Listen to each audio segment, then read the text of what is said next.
স্রোতের অনুকূলে এবং স্রোতের প্রতিকূলে একটি নৌকার বেগ যথাক্রমে 12 কিমি পার ঘন্টা এবং 8 কিমি পার ঘন্টা। স্থির জলে 24 কিমি যেতে নৌকাটির কত সময় নেবে?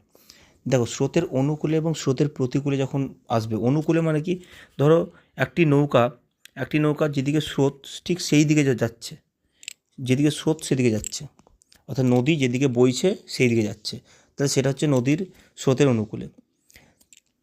নদীর স্রোত একটা নির্দিষ্ট বেগে চলে, মনে করো নদীর স্রোত এক্স বেগে চলছে, আর নৌকার একটা নির্দিষ্ট বেগ আছে, নৌকার বেগ মনে করলাম যে ওয়াই।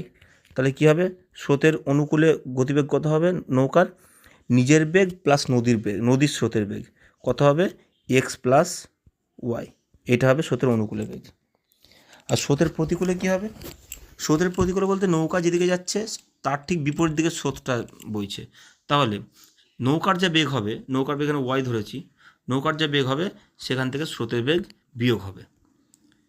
তো নৌকার বেগ যদি 10 কিমি পার ঘন্টা হয় আর স্রোতের বেগ যদি 5 কিমি পার ঘন্টা হয়, তাহলে সেখান থেকে নৌকার বেগটা কত হবে? 10 থেকে 5 বাদ দিতে হবে, 5 কিমি পার ঘন্টা হবে।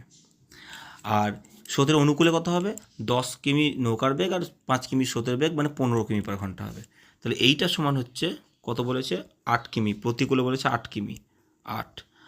আর ওয়াই প্লাস এক্স মানে স্রোতের অনুকূলে বেগ হচ্ছে 12 কিমি পার ঘন্টা। যোগ করে দাও, যোগ করলে কী হবে?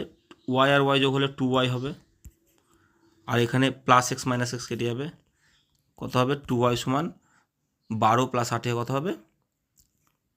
20। তাহলে ওয়াই সমান কত হবে? ওয়াইকে 2 দিয়ে ভাগ করলে ওয়াই সমান হবে 10। 20কে 2 দিয়ে ভাগ মানে 10। তাহলে নৌকার গতিবেগ কত হবে? 10 কিমি পার ঘন্টা। পেয়ে গেলাম নৌকার গতিবেগ। এটা কি স্থির জলে, যদি স্রোত না থাকতো তাহলে। এবার আমরা কি করব? এখানে আমাকে বলেছে 24 কিমি যেতে কত সময় লাগবে। খুব সোজা, আমরা কি জানি? Time equal to distance by